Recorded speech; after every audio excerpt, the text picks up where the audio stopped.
Hello guys, WhatsApp. तो आज हम इंडियन पॉलिटी में पार्लियामेंट्री सिस्टम का लेक्चर 2 डिस्कस करेंगे। तो जिन लोगों ने हमारे प्रीवियस वीडियो को ना देखा हो वो डिस्क्रिप्शन में जा करके लिंक पर क्लिक करके हमारे प्रीवियस वीडियो को ज़रूर देख लें। So let's start with discussion.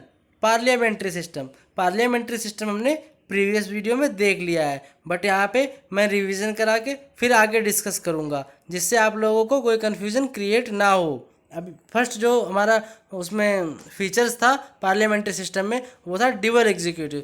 Dual executive means president as well as prime minister both are executive. इसमें दो एग्जीक्यूटिव होंगे। Okay, after then minority party rule. Minority party rule means जो हमारी पार्टी रूल में होगी या जो पार्टी हमारी इलेक्शन से जीतेगी, ओके, उसमें जो पॉलिटिशियन होंगे वो माइनॉरिटी पार्टी के भी होंगे, तो माइनॉरिटी सेक्शन पे भी उनका ध्यान जाएगा और वो माइनॉरिटी सेक्शन के लिए भी काम करेंगे।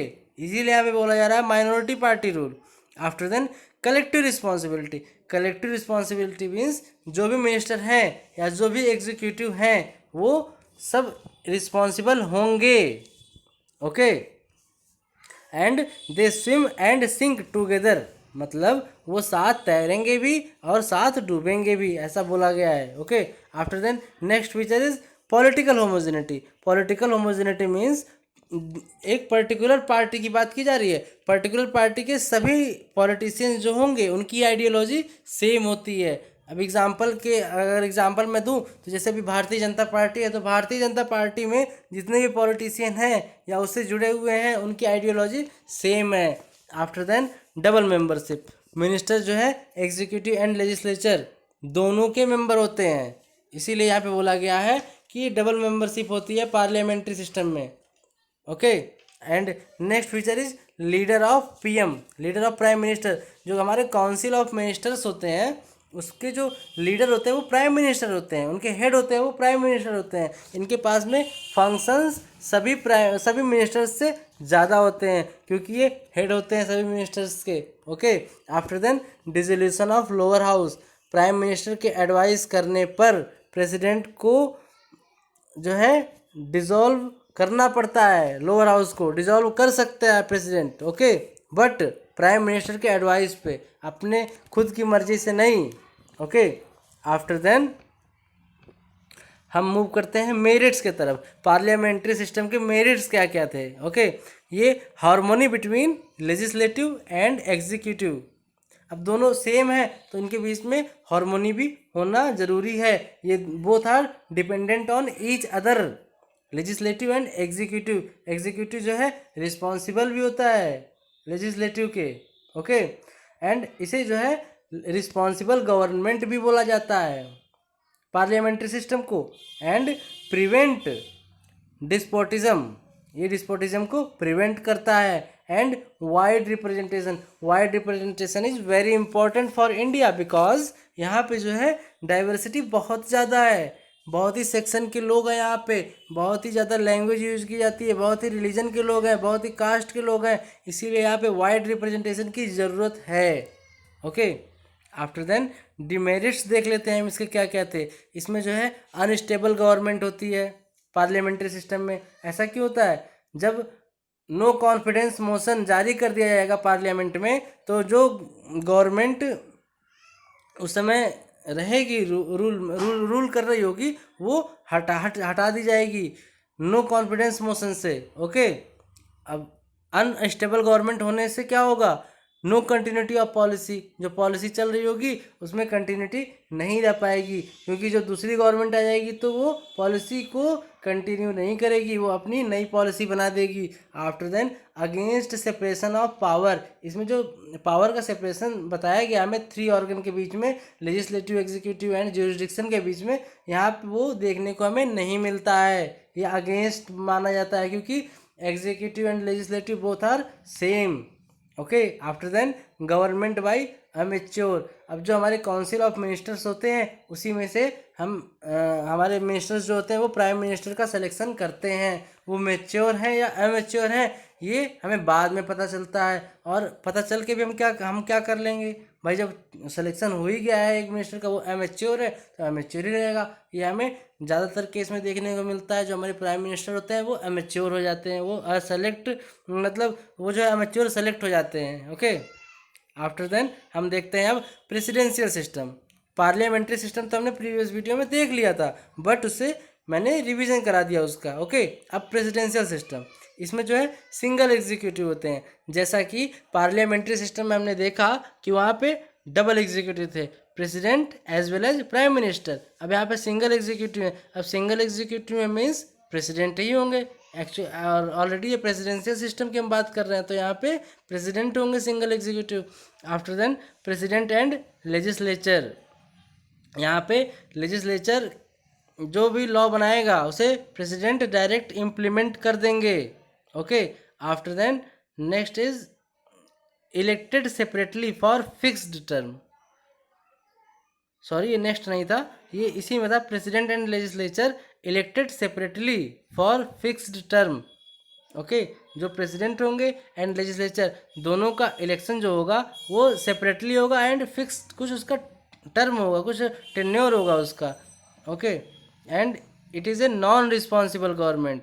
अब जैसे पार्लियामेंट्री सिस्टम में देखा था हमने कि वो रिस्पॉन्सिबल गवर्नमेंट उसको बोला जाता है, अब यहाँ पे ये नॉन रिस्पॉन्सिबल गवर्नमेंट है। नेक्स्ट इज पॉलिटिकल होमोजेनिटी में नॉट प्रेजेंट। जैसे हमने उसमें देखा था कि इसमें पॉलिटिकल जो होमोजेनिटी थी वो प्रेजेंट थी, मीन्स जो आइडियोलॉजी थी किसी पर्टिकुलर पार्टी की वो सेम थी, सेम आइडियोलॉजी थी। बट यहाँ पे देखने को मिलता है कि जो आइडियोलॉजी है वो डिफरेंट हो सकती है। Okay, after then single member, अब उसमें जो है डबल मेंबरशिप थी, जो एग्जीक्यूटिव के मेंबर और लेजिस्लेटिव के मेंबर जो मिनिस्टर होंगे सेम हो जाते थे, बट यहाँ पे सिंगल मेंबरशिप हो रही है, एग्जीक्यूटिव के मेंबर अलग हैं एंड लेजिस्लेटिव के मेंबर अलग हैं। But and next point is domination of president, no dissolution of lower house. जो उसमें जो था पावर प्रेसिडेंट के पास में कि प्राइम मिनिस्टर के रिक्वेस्ट करने पे या प्राइम मिनिस्टर के सजेशन पे वो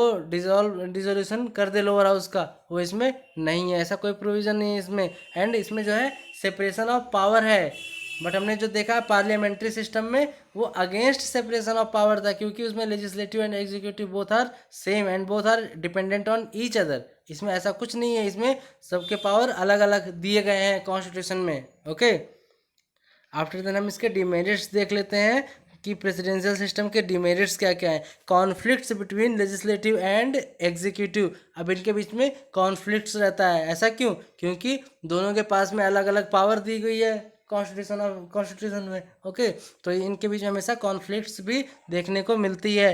after then next point is non responsible government. जैसे हमने पार्लियामेंट्री सिस्टम में देखा था कि रिस्पॉन्सिबल गवर्नमेंट थी, तो यहाँ पे ये नॉन रिस्पॉन्सिबल गवर्नमेंट में आती है। And may lead to autocracy, अब प्रेसिडेंशियल सिस्टम में हम ऑटोक्रेसी भी देखने को मिलता है एंड नैरो रिप्रेजेंटेशन, उसमें हमने देखा था वाइड रिप्रेजेंटेशन था। ओके, अब नैरो रिप्रेजेंटेशन होने की वजह से अगर ज़्यादा डाइवर्सिटी है इंडिया की तरीके से, तो वहाँ पे बहुत ज़्यादा ही प्रॉब्लम हो जाएगी, क्योंकि रिप्रेजेंटेशन की ज़रूरत पड़ती है जहाँ पे डाइवर्सिटी ज़्यादा होती है। आफ्टर देन हम मेरिट्स देख लेते हैं इसके क्या क्या हैं। अब इसमें जो है स्टेबल गवर्नमेंट होती है, इसमें जो है नो कॉन्फिडेंस मोशन जारी करके गवर्नमेंट को नहीं हटाया जा सकता, जैसा कि हमारे प्रेसिडेंशियल सिस्टम में था। And second point is definiteness of policies, जब स्टेबल गवर्नमेंट होगी तो पॉलिसी जो होगी उसमें कंटिन्यूटी रहेगा, उसमें डेफिनेटनेस रहेगा, जैसा कि हमें पार्लियामेंट्री सिस्टम में देखने को नहीं मिलता है। And after then next point is better administration, इसमें एडमिनिस्ट्रेशन को बेटर बताया गया है। एंड गवर्नड बाय एक्सपर्ट्स, उसमें जो था गवर्नमेंट अमेच्योर की बात की गई थी, इसमें लिखा जा रहा है कि गवर्नड बाय एक्सपर्ट, इसमें एक्सपर्ट्स के द्वारा ही गवर्नमेंट चलाई जाती है। ओके, अब हम इसके जो है डिफरेंस देख लेते हैं एक ही स्लाइड में। वहाँ पे तो हमने सब कुछ पढ़ लिया है, बट यहाँ पे हम एक साथ देखेंगे तो हमें कोई डाउट नहीं आएगा और ना ये कभी फॉरगेट होगा हमारे माइंड से। ओके, तो पार्लियामेंट्री सिस्टम में हमने देखेंगे ड्यूअल एग्जीक्यूटिव कौन कौन से थे? President and prime minister.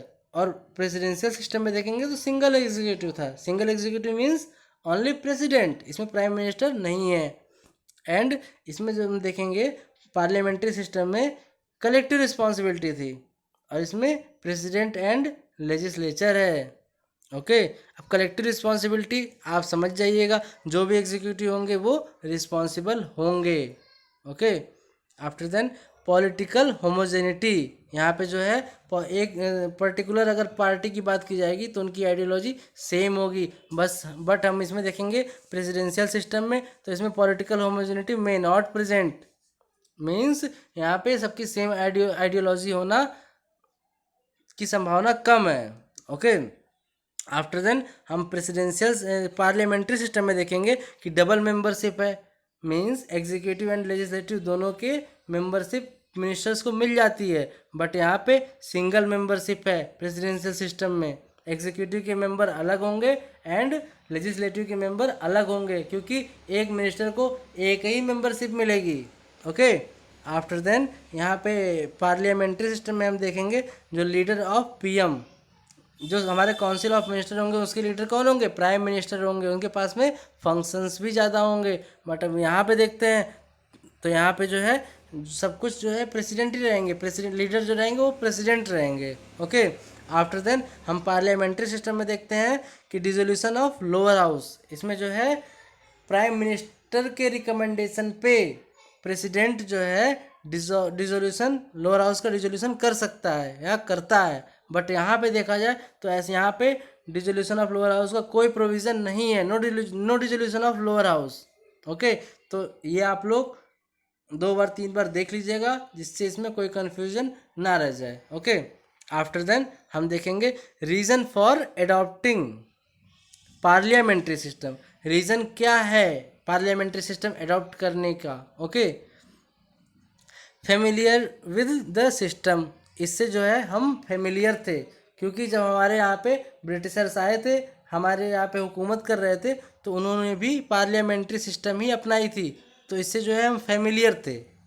And reference to more responsibility, इसमें जो है रिस्पॉन्सिबिलिटी की बात की जा रही है, ये रिस्पॉन्सिबल गवर्नमेंट मानी जाती है पार्लियामेंट्री सिस्टम को, तो ये भी इसलिए भी हमारे लिए अच्छा है। After then need to avoid legislature executive conflict, यहाँ पे जो है जो कॉन्फ्लिक्ट होना होता है, जैसे कि हमने देखा कि प्रेसिडेंशियल सिस्टम में कॉन्फ्लिक्ट्स होते हैं, यहाँ पे अवॉइड करने की ज़रूरत है उसको, कि यहाँ पे ऐसे कोई बात ही नहीं आएगी। After then nature of Indian society, nature of Indian society की बात क्यों की जा रही है, क्योंकि यहाँ पे डाइवर्सिटी बहुत ज़्यादा है हमारे इंडिया में, क्योंकि अलग अलग रिलीजन के लोग हैं, बहुत ज़्यादा ही रिलीजन के लोग हैं, बहुत ज़्यादा ही कास्ट है यहाँ पे। आफ्टर देन बहुत ही ज़्यादा लैंग्वेज यूज़ की जाती है, उसकी वजह से यहाँ पे वाइड रिप्रेजेंटेशन की ज़रूरत है।